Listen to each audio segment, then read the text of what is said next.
Good morning, नमस्कार। Free history education channel में आपका स्वागत है।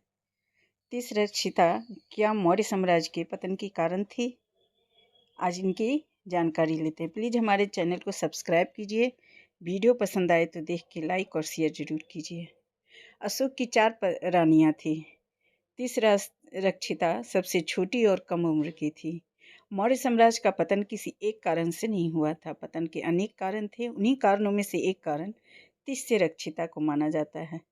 तीसरक्षिता अशोक की चौथी पत्नी ने बौद्ध वृक्ष को कटवाया था और अशोक के पुत्र कुणाल की आंखों को निकलवा दी थी और मौर्य साम्राज्य का पतन का कारण बनी।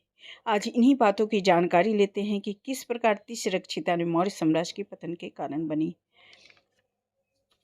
अशोक अपने पुत्र महेंद्र और संघमित्रा को धर्म प्रचार के लिए उद्देश्य ताम्रपानी भेजा।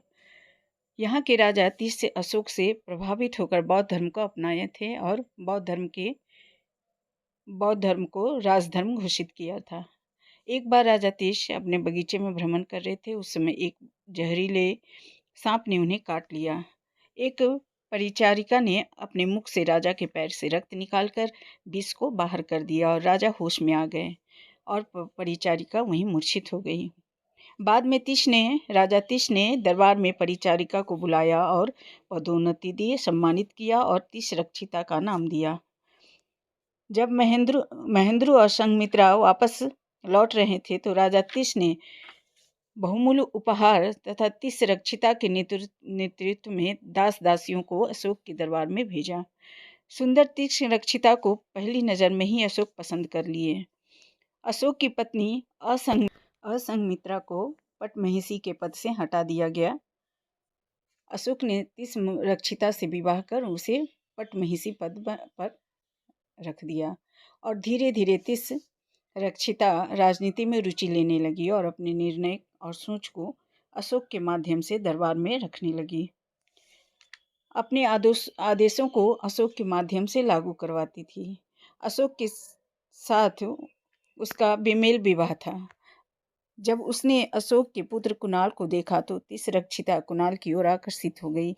उसने अपने संबंध में पुत्र लगने वाले कुणाल के लिए वह शुद्धबुद्ध खोने लगी। कुणाल देखने में बहुत खूबसूरत था। कहा जाता है कि उसकी आंखें इतनी सुंदर थी कि हिमालय पर निवास करने वाली पक्षी कुणाल के समान, कुणाल के नाम पर ही उसका नाम कुणाल पड़ा। कुणाल एक विनम्र, पितृभक्त, आज्ञाकारी युवराज था। प्रजा उससे बहुत खुश रहती थी। वह अपनी पत्नी कंचनमाला से बेहद प्रेम करता था और उसकी जीवन सुखमय चल रहा था। अशोक राज्यकाज में व्यस्त रहता था और बौद्ध धर्म के प्रचार में लगे रहते थे। तीसरक्षिता ने कुणाल से प्रणय निवेदन किया। कुणाल ने इसे अस्वीकार कर दिया और तीसरक्षिता इसे अपना अपमान समझा। तीसरक्षिता अब हर समय अपने अपमान का बदला लेने के लिए अवसर तलाशती थी। कुणाल उज्जैनी का राजपाल था और वहीं फिर वह लौट गया। अशोक बीमार पड़ा तो तीसरक्षिता ने बहुत सेवा की। अशोक तीसरक्षिता पर विश्वास करता था। तीसरक्षिता ने बोधि वृक्ष को कटवाया। इसी समय तीसरक्षिता में विद्रोह हो गया। इसे दबाने के लिए तीसरक्षिता के कहने पर ही कुणाल को भेजा गया। दंत मुद्रा पर तीसरक्षिता का अधिकार था और इसका दुरुपयोग हो रहा था। तक्षशिला के अमात्यों को दंत मुद्रा से आदेश दिया गया कि कुणाल की आंखें निकाल दी जाए।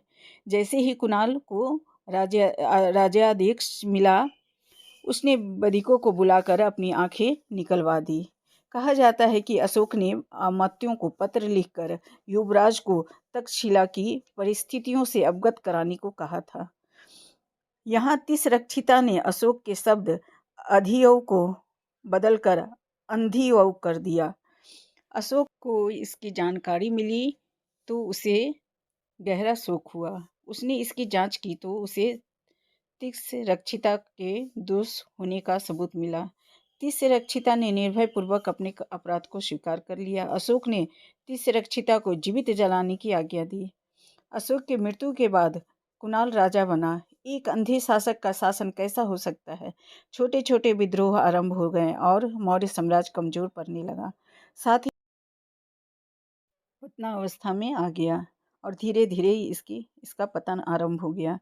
थैंक्स, प्लीज़ हमारे